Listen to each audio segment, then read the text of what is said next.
여러분 여러 상황 가운데서 많이 힘드시죠? 예, 사람들이 많이 힘들어하고 있습니다. 그런데 세상을 살아가면서 이렇게 힘들어하고 또 미래에 대해서 불안하는 것은 미래에 대해서 알지 못하기 때문입니다. 만약 우리가 미래에 대해서 예측하고 또 미래에 대해서 알고 있다면은 연연해하면서 이렇게 살지를 않을 것입니다.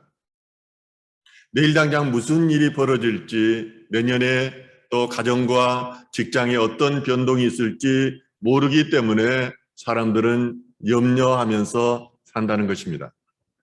그중에 신앙생활이라는 것도 영생이라는 관점에서 미래를 대비하는 과정이라고 할 수가 있습니다. 그런데 신앙을 가지고 있다는 사람들도 보면은 미래에 대해서 걱정하면서 연연해하면서 그렇게 사는 사람들이 참 많습니다. 이런 분들은 참 신앙을 가지고 있다고 할 수가 없습니다. 이런 분들은 예수님을 인격적으로 만나지 못했기 때문에 미래에 대한 확신이 없기 때문에 연연해 하는 것입니다.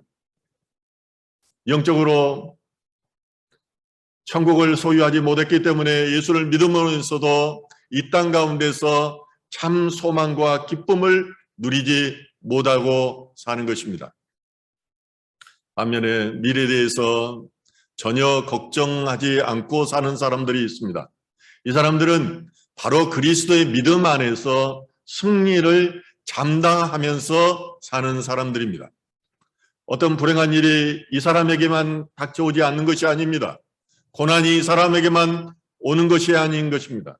그럼에도 불구하고 상황에 개의치 않고 감사하며 기뻐하는 사람들이 있습니다. 이 사람들이 바로 믿음의 사람이고 선택받은 그리스도인인 것입니다. 그들은 자신의 삶을 이감고 도는 하나님의 은혜를 체험한 사람들입니다. 그래서 하나님이 자신과 함께 하신다는 것을 잘 알고 있습니다. 고난 가운데서도 자신을 돕는 보이지 않는 손을 그들은 매일 느끼며 삽니다. 그러므로 미래를 예측합니다. 미래에 대한 소망을 갖습니다. 그리고 확신을 갖고 사는 것입니다. 이와 같은 신앙을 가진 사람 중에 대표적인 인물이 바로 다윗입니다. 오늘 본문에서 다윗은 11절에서 이렇게 말을 하고 있습니다. 내 원수가 나를 이기지 못하오니 주께서 나를 기뻐하시는 줄을 내가 알았나이다. 대체 지금 이 시를 쓰고 있는 다윗은 오늘 그 서두에 보면은 그가 병상에 누워 있음을 알 수 있습니다. 그런데 다윗은 무슨 근거로 이렇게 원수가 나를 이기지 못하고 하나님께서 나를 도우실 것이라는 확신을 가지고 그의 결론을 맺을 수 있느냐는 것입니다. 다윗의 신앙을 알기 위해서는 그의 삶 속으로 우리가 들어가 봐야 됩니다. 다윗은 이새의 8째 아들 중에 하나였습니다.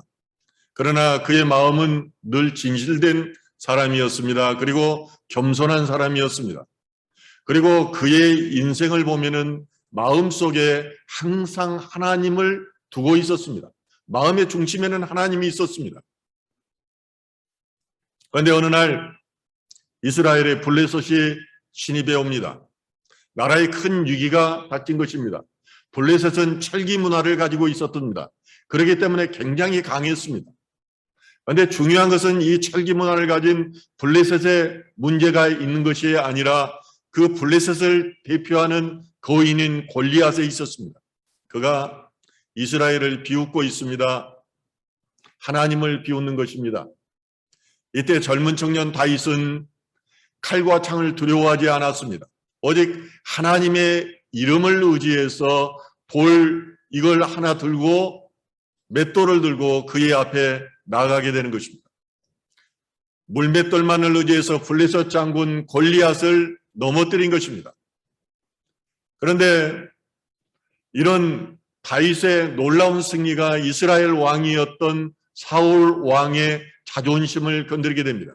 그로 인해서 사울이 다윗을 시기하고 이 시기를 피해서 도망다닌 것이 10년이 지났습니다. 다윗은 이 일로 해서 10년간이나 도망자의 삶을 된 것입니다. 그런데 그는 도망자의 삶을 살면서도 늘 하나님 사랑과 이웃 사랑을 잊지 않았습니다.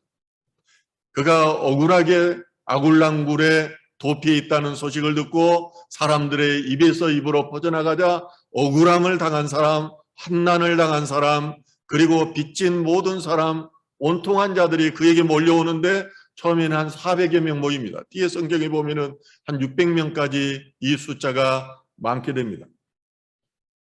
이처럼 다윗은 도망자의 삶을 살면서도 온통한 삶을 살면서도 연약하고 힘없는 사람을 돕는 그런 자였습니다. 그럴 뿐만 아니라 다윗은 하나님의 절대 주권을 믿는 사람이었습니다. 온수 갚는 것은 하나님께 속한 것이라는 것을 그는 알고 있었습니다. 그래서 사울 왕이 자기의 손나기 위해 2번이나 와 있는데도 그 사울 왕을 죽이지 않았습니다. 사울 왕만 죽이면 문제가 해결됩니다. 사울 왕만 죽이면 자신이 왕이 될 수 있습니다. 그는 그것을 너무 잘 알고 있었습니다. 그렇지만 왜 사울을 죽이지 않았느냐는 것입니다. 여기에 다윗의 신앙에 초점이 있습니다. 사울 왕은 하나님께서 기름 부은 자라는 것입니다. 하나님께서 기름 부은 자는 하나님께서 손댈 것이라는 것입니다. 우리는 온수 갚는 것이 우리에게 있다고 생각할 수도 있습니다. 세상에서 고난을 당할 때 이 문제를 내가 해결해 보려고 할 수가 있습니다. 그렇지만은 하나님께서는 오늘 또 살아계시고 일하시는 분입니다. 이 문제에 대해서 세상의 문제에서는 하나님께서 해결하신다는 것입니다. 다윗은 이처럼 하나님의 절대 주권을 믿었기 때문에 하나님의 일하심을 기다렸습니다. 하나님께서 자식의 억울함을 하시고 하나님께서 하시는 일에게 하나님께서 해결하신다는 문제에 대한 해답도 다윗은 가지고 있었습니다. 우리는 이러한 다윗의 신앙의 태도에 주목해야 됩니다. 이런 믿음을 가진 사람, 하나님의 뜻 안에 있는 사람, 하나님을 경외하는 사람이 모든 것이 합력해서 선을 이루는 겁니다. 넘어질 것 같지만 일어납니다. 실패한 것 같지만은 승리합니다. 그 마음의 중심에 하나님을 품고 하나님을 경외하는 자에게 하나님께서 그를 사랑하시고 축복해 주신다는 것입니다. 다윗이 사울의 칼날을 피해서 10년간이나 도망자의 삶을 살았던 것은 딱 한 가지였습니다. 그는 국가를 위해서 충성했습니다. 그리고 그는 신실하게 그 임무를 수행했습니다. 이처럼 세상을 살 때 선을 행하다가 도리어 악으로부터 대가를 받는 경우가 많이 있습니다. 이러한 고난과 역경이 그런데 무가치한 것으로 끝나지를 않습니다. 비록 다윗이 오랜 시간 동안에 사울의 시기와 질투를 통해서 고난을 받았지만은 그 안에는 하나님의 뜻이 있었던 것입니다. 이걸 통해서 다윗을 훈련시켜서 신정국가를 세우고자 하는 하나님의 뜻이 그 안에 있었습니다. 그러므로 우리가 어떤 고난 가운데 있더라도 우리는 늘 그 하나님의 뜻을 바라봐야 됩니다. 그래야 위대한 인물이 되는 것입니다.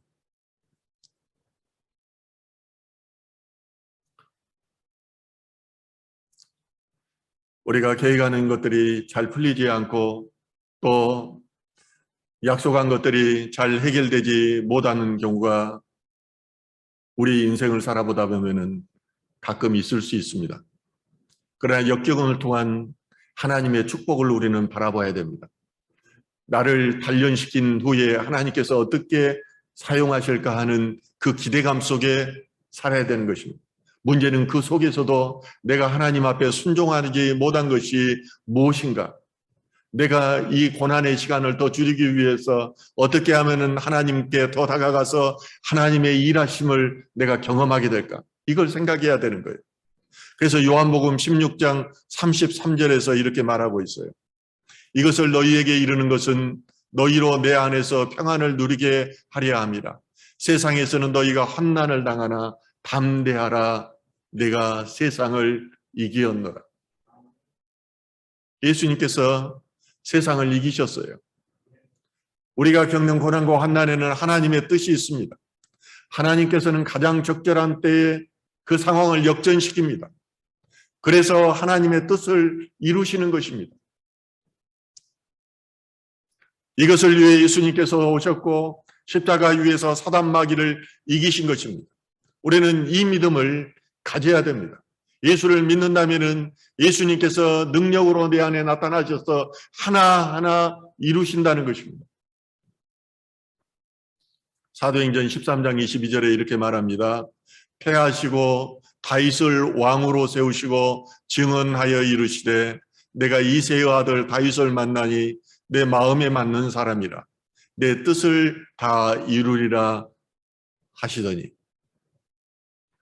바울과 바나바가 피시디아 안디옥에서 안식일 날 회당에 들어갑니다. 바울 선생님이 오셨는데 말씀 한마디 해주실까요? 회담장이 이렇게 권면을 하죠. 그가 나가서 이제 말을 합니다. 그 설교의 내용은 하나님의 뜻과 섭리에 관한 것입니다. 그는 성령에 감동되어서 다윗이 하나님을 믿는 사람의 표본이라고 이렇게 말을 합니다.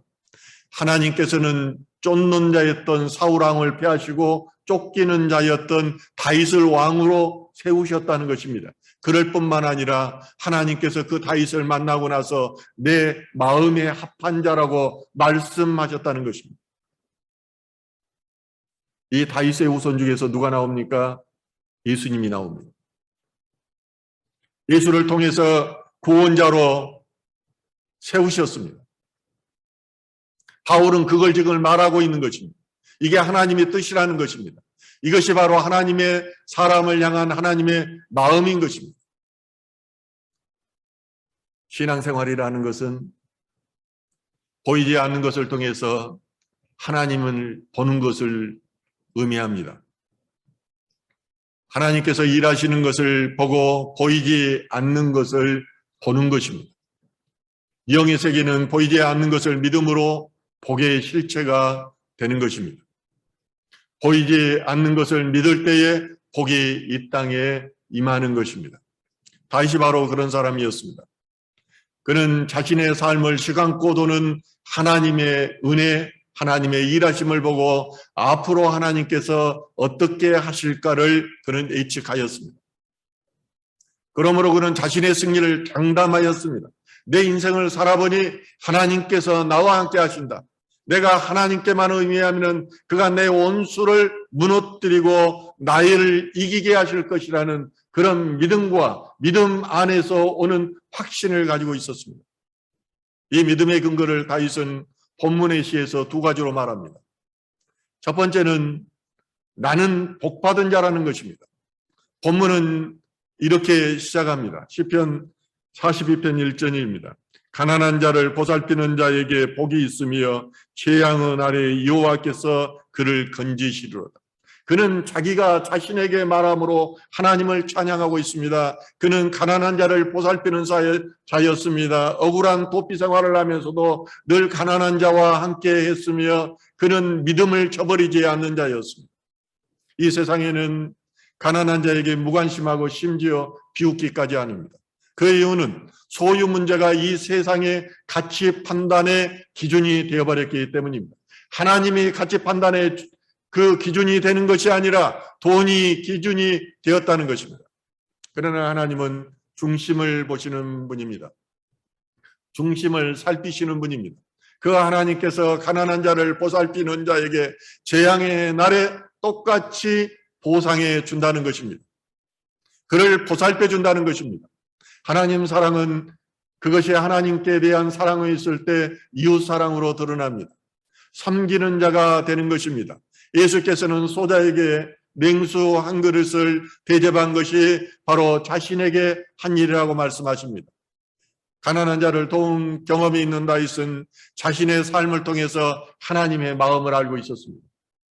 남을 도울 능력과 재물이 있음에도 불구하고 헐벗고 일용할 양식이 없는 자를 돌보지 않는 것은 죄라는 사실을 다윗은 알고 있었습니다. 사람은 복이 있어야 됩니다. 죄를 짓기 이전의 인간은 하나님으로부터 복을 받은 자였습니다. 그러므로 이렇게 생육하고 번성하고 다스리라고 하나님께서 말씀하신 거예요. 복받은 자의 일이거든요. 그런데 죄로 인해서 이 복을 잊어버렸습니다. 그런데 하나님이 인간이 다시 회복하기 위해서는 이 복을 회복해야 됐습니다. 그래서 복을 회복하기 위한 율법의 대강령이 하나님 사랑과 이웃 사랑인 것입니다. 따라서 시편 1편 1절은 먼저 복에 대해서 이렇게 이야기합니다. 복 있는 사람은 악인의 꾀를 따르지 아니하며. 복을 회복하기 위해서는 사단의 죄로 자리에서 사단의 자녀가 된 영의 자리가 하나님이 있어야 되는데 영의 자리가 사단이 있어서 사단의 자녀가 된 자로부터 떠나야 한다는 것입니다. 예수님의 첫 설교 천국 백성에 대한 산상수훈도 이렇게 시작합니다. 심령이 가난한 자는 복이 있나니. 영혼육의 죄로 인해서 오염되어 있기 때문에 이것이 회복되기 위해서는 심령이 하나님으로부터 가난해져야 한다는 것입니다. 하나님 없이는 나는 살 수 없어요. 하나님만이 내 주인이에요. 이 고백이 내 안에서 있어져야지 복이 임하게 된다는 겁니다. 다윗은 지금 신한병으로 병상에 누워 있습니다. 그가 병상에 누워서 하는 기도는 먼저 자기의 죄를 생각합니다. 내가 주님께 죄를 지었으니 나를 고쳐주옵소서. 그는 침상에 누워서 하나님을 묵상하면서 자신이 하나님 앞에 행한 선한 일과 악한 일을 동시에 생각하는 것입니다. 악한 일은 무엇입니까? 밧세바 사건입니다. 평생 그는 이 죄 문제로 그는 괴로워하면서 살았습니다. 자신의 부하에는 우리아의 아내 밧세바를 취하고 이를 숨기고자 우리아를 전장에서 죽게 만들었습니다. 그를 더욱 힘들게 만든 것은 자신의 죽기만을 바라는 원수들의 비난과 저주였습니다. 더욱이 자신과 함께 빵을 나눠 먹던 가까운 친구마저도 그를 배반하였습니다. 시편 41편 9절은 이렇게 말을 합니다. 내가 신뢰하여 내 떡을 나눠 먹던 나의 가까운 친구도 나를 대적하여 그 발꿈치를 들었나이다. 어디서 많이 들은 구절이죠. 발꿈치를 들었다는 것은 말이 이렇게 해가지고 뒷발질 하려고 이렇게 하는 준비태세가 주는 것입니다. 주인을 차버리고 도망하려는 그 모습을 의미하는 것입니다. 그런데 이 표현이 요한복음 13장 18절에 이것을 이렇게 인용하고 있습니다. 예수를 배반하려고 하는 유다에 대한 애언으로 이 구절이 사용된 것입니다. 그렇다고 보면은 이 성경은 예수에 대한 전부 말씀이에요. 예수에 대한 애언의 말씀이에요. 이런 것들이 어떻게 되냐면은 성령이 임해서 유다가 배반할 것이라는 걸 알고 미리 여기에서 쓴 거예요. 아담과 하와는 이미 에덴 동산에서 하나님을 배반하였습니다. 그 후손인 인간들이 배신정의를 하는 것은 가장 자연스러운 일인 것입니다. 지금 다윗은 병상 위에 쇠약한 몸으로 누워있고 그의 생명은 죽음의 위기 가운데 있습니다. 설상가상으로 그의 원수들은 악담을 퍼붓습니다.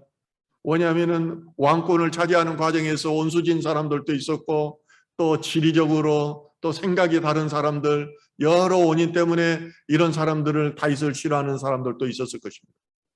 더욱이 그는 상에서 떡을 나눈 가까운 친구들마저도 그를 대적하여 비난하기 시작합니다. 하나님께서 인류의 죄를 대신하여 십자가에 달리신 예수님에게서 얼굴을 돌려버립니다. 이때 예수님이 뭐라고 말합니까? 엘리 엘리 라바 사박다니, 나의 하나님 나의 하나님 어찌하여 나를 버리시나이까. 예수님 절규합니다. 우리 인생에도 이런 절규가 있습니다. 내 친구들도 떠나가고 버림받은 것처럼 생각되는 때 이것을 비웃기라도 하듯 원수가 내 머리를 밟고 지나가는 것 같은 그런 상황 가운데서 엘리 엘리 라바 사박다니, 예수님께서는 모든 이런 우리에 있을 수 있는 상황들을 다 겪으신 것입니다.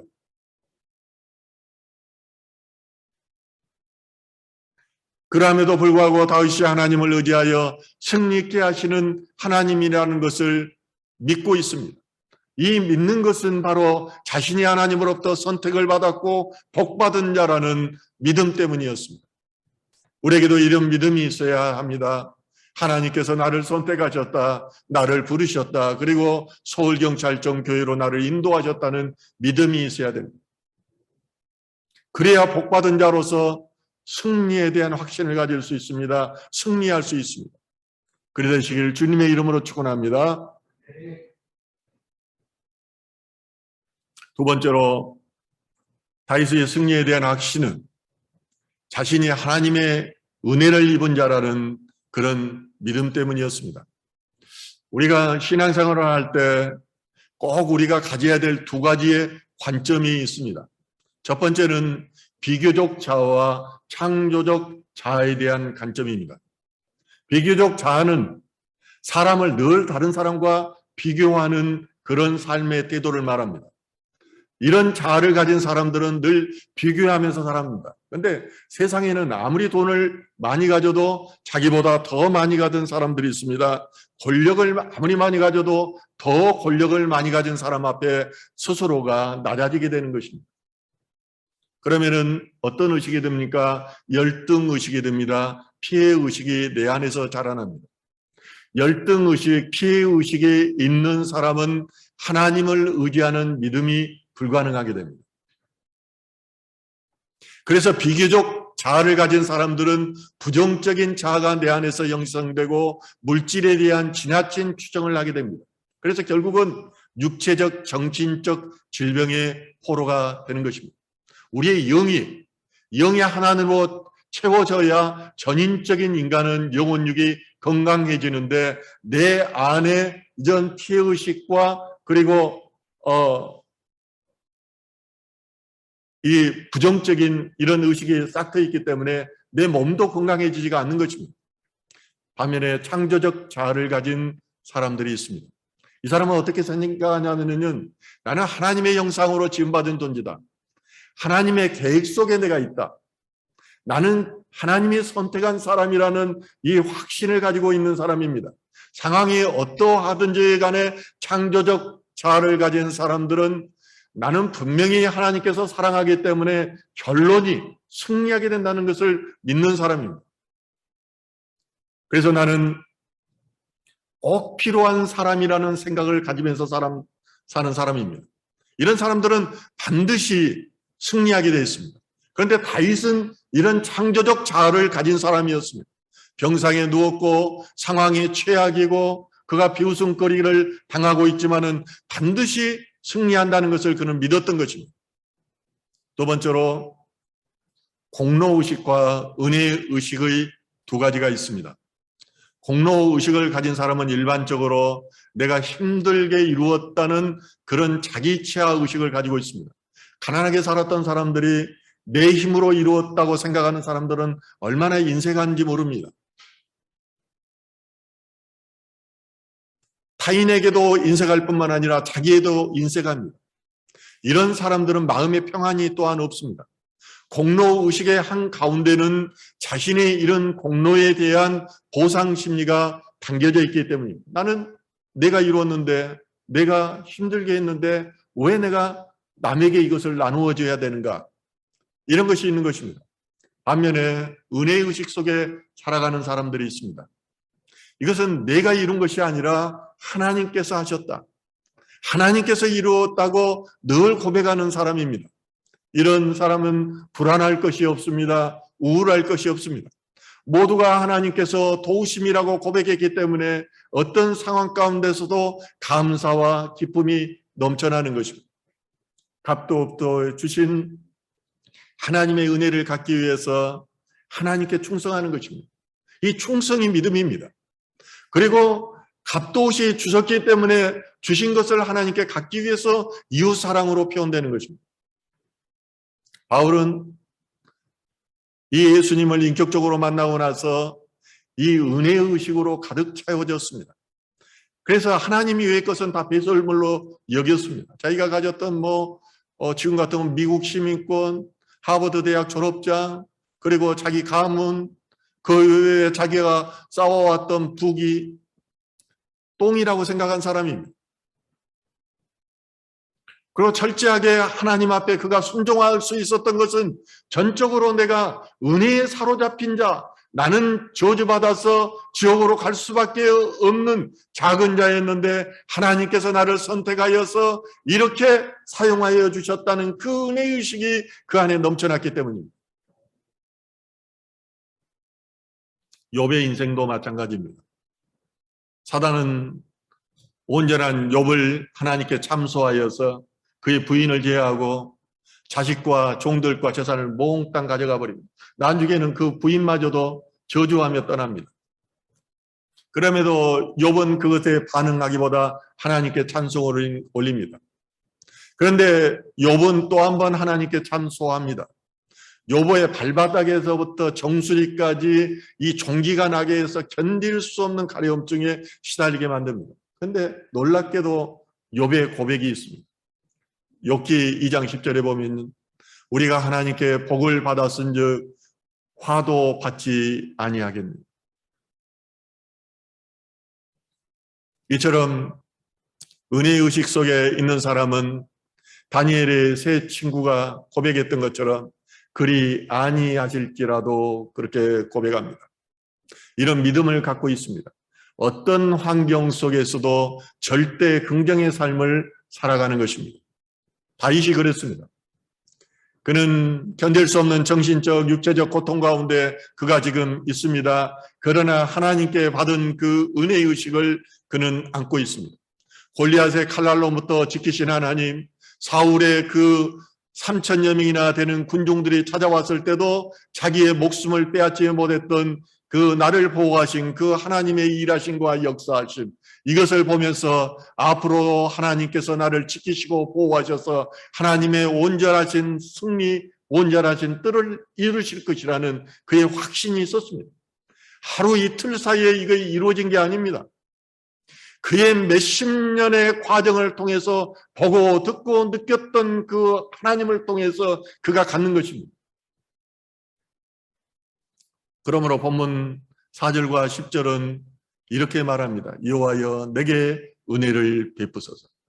그는 반복적으로 은혜에 대한 말을 하는 거예요. 내가 지금 이렇게 원수들의 공격 가운데 있는데, 병막 가운데 있는데 내게 은혜를 베푸소서. 하나님의 은혜의식에 살았던 다윗의 시는 고난과 역경 가운데서도 승리와 그리고 확신, 승리에 대한 확신으로 가득 차 있습니다. 저는 시편 23편을 읽을 때 다윗이 쓴 이 시 중에서 정수를 느낍니다. 여호와여, 여호와는 나의 목자시니 내게 부족함이 없으리라. 그가 나를 푸른 풀밭에 누이시며 쉴만할 물가로 인도하시는도다. 내 영혼을 소생시키시며 자기 이름을 위하여 의의 길로 인도하시는도다. 내가 사망의 음침한 골짜기로 다닐지라도 해를 두려워하지 않을 것은 주께서 나와 함께 하심이라. 주의 지팡이와 막대기가 나를 안위하시나이다. 주께서 내 원수의 목전에서 내게 상을 차려주시고 기름을 내 머리에 부으셨으니 내 잔이 넘치나이다. 저는 힘들 때 이 시를 늘 읽었습니다. 특별하게 주께서 내 원수의 목전에서 내게 상을 차려주시고 기름을 내 머리에 부으셨으니 내 잔에 넘치나이다. 이 구절을 저는 늘 외웠습니다. 그런데 하나님께서 꿈으로 이 시편의 내용을 보여주셨습니다. 그리고 그것이 이루어지는 것을 제게 보여주었습니다. 푸른 풀밭에 찬잔한 물가로 나를 인도하셨고 그곳에 나를 머무르게 하셨습니다. 믿음은 현실로 드러났을 때 은혜가 됩니다. 믿음은 현실로 드러났을 때 그것이 내 복음이 되는 것입니다. 내가 만났던 하나님, 나의 삶을 휘감고 돌았던 하나님의 은혜의 기억들이 있어야 나의 언어로 그 복음을 전할 수 있는 것입니다. 오늘날 우리는 그 어느 때도 누리지 못했던 그런 물질적 풍요를 누리고 있습니다. 제가 어렸을 때는 늘 배가 고팠는데 지금은 가는 곳마다 먹을 것이 넘쳐나서 저는 그걸 버리는 게 너무나 아깝습니다. 그런데 부유함이 우리의 신앙의 축복일까 우리는 물어봐야 됩니다. 부유하면 하나님을 찾지 않게 됩니다. 편안하면 하나님을 떠나게 되어 있습니다. 하나님을 극심한 고난과 가난 가운데 있을 때 우리를 찾아주시고 보여주시고 말씀해 주시고 능력을 주시는 것입니다. 그러나 우리가 너무 편안하고 너무 부유해져서 하나님을 만나지 못하고 하나님이 말씀하셔도 귀가 닫혀서 그 음성을 듣지를 못하는 것입니다. 그렇다면 인간의 이성이 극도로 발달하고 물질적 풍요가 정신적 가치를 무너뜨리는 오늘날 하나님을 믿는 우리는 무엇으로 미래를 승리하고 승리를 장담하며 살아가겠습니까? 다윗의 시는 이렇게 끝을 맺습니다. 11절부터 13절 말씀입니다. 내 원수가 나를 이기지 못하오니 주께서 나를 기뻐하시는 줄을 내가 알았나이다. 주께서 나를 온전한 중에 붙드시고 영원히 주 앞에 서우시나이다. 이스라엘 하나님 여호와를 영원부터 영원까지 송축할지로다. 아멘. 아멘. 다윗은 믿음의 간격 때문에 하나님의 승리의 확신 때문에 아멘이라고 두 번씩이나 그렇게 말을 하고 있는 것입니다. 다윗에게는 확실한 믿음이 있었습니다. 지금 고난 가운데 있지만 분명히 이 상황을 역전시켜서 승리할 거라는 것을 그는 믿었습니다. 그것을 다윗은 주께서 나를 온전한 중에 붙드시고 영원히 주 앞에 세우시나이라고 그는 미래를 바라보면서 고백하고 있는 것입니다. 그리고 이 믿음 안에서 다윗은 여호와를 영원부터 영원까지 송축하겠다고 고백하고 있습니다.